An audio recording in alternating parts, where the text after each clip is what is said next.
Hello বন্ধুরা, আজ আমি পাস্তা বানাচ্ছি। এই যে ব্রাউন পাস্তা, এটা আমি বয়েল করে নিয়েছি প্রথমে। আর তারপরে অয়েলটা হালকা গরম হলে এর মধ্যে রসুন ছোটো ছোটো করে কেটে দিচ্ছি, পেঁয়াজ পাতলা পাতলা করে কেটে এটাকে ভেজে নিচ্ছি। পেঁয়াজটা একটু হালকা ভাজা হয়ে গেলে এর মধ্যে আমি ব্রকলি আর ক্যাপসিকাম দিয়ে দিয়েছি। এটাও একটু ভেজে নেবো ভালো করে।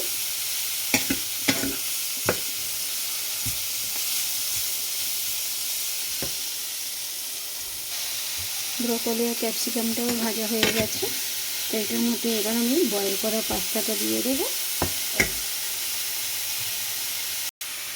দেখুন বন্ধুরা, বয়েল করা পাস্তাটাও ঢেলে দিয়েছি। এবার এটাকে ভালো করে মিক্স করে নেব।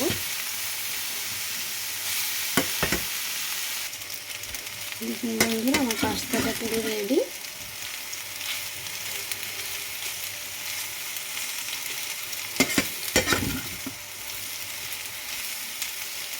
এর মধ্যে হালকা একটু গোলমরিচের গুঁড়ো দিয়ে দেবো।